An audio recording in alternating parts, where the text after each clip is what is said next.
my name is Sarah Morgan, and my topic is human trafficking. This is a really, not personal, it's something I'm really passionate about, and I would love if you could really take to heart and spread the word about it because it's a huge issue. So, many think that slavery was completely abolished in 1863.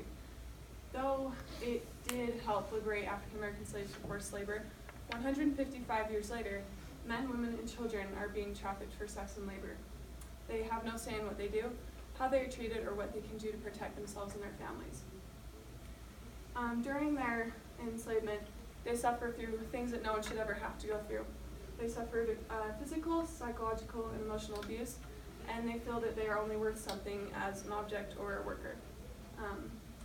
Though this is not always the case, if victims are lucky enough to be rescued or to escape, sometimes the repercussions of afterward are as bad, if not worse, than during their actual enslavement. It includes PTSD, hypervigilance, which is paranoia, distrust of family or friends, flashbacks, or depression. Take all this and imagine how bad that would be to be in that situation, and multiply that by 40.3 million. 40.3 million is the number of victims globally.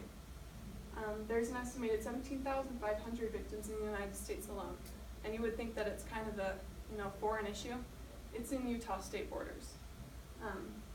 Drug trafficking is the most profitable criminal industry on the planet right now, with human trafficking coming to a close second with $31.6 billion in revenue annually. So with all these people and all this money, how are we not noticing? First of all, it's a very hidden crime. We don't realize that it is so close to home, and so we may not recognize when a sign or a warning sign may occur. They also take people of different ages, backgrounds, ethnicities, it doesn't matter who you are. According to Leanne Hansen at NPR, she says that we think of trafficking as this huge network of organized crime, which it can be, but it can also be, a family that wants to get a nanny but didn't want to pay for it. So the government is taking action for this, and we have seen results. For instance, last October, the FBI facilitated Operation Cross Country, which saved 84 victims, going through cities like Billings, Montana, Coeur d'Alene, Idaho, and Salt Lake City, Utah.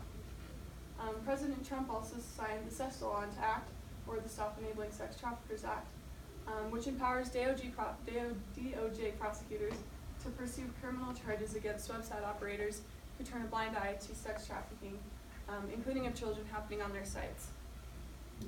This one was created by former Congressmen Tony Hall, Joe Pitts, and Frank Wolf, and it was kind of created in 2000, and they helped create it. It combats human trafficking. It supports the coordination of anti-trafficking efforts across the U.S. government, and it's also responsible for the bilateral, meaning two governments, and multilateral, which is more than two, diplomacy, targeted foreign assistance, and public engagement on trafficking in persons. This next one might be familiar to some of you. It's called OUR, or Operation Underground Railroad. This was created in 2013 by Tim Ballard with a special emphasis on saving children from sex trafficking. Since their creation in 2013, they have saved over 1,588 victims and have assisted in the arrests of more than 745 traffickers. These numbers are really huge when you think about all the second chances and all the new safety that these people have been able to receive. So in our Declaration of Independence, it states that we have the unalienable rights to life, liberty, and the pursuit of happiness.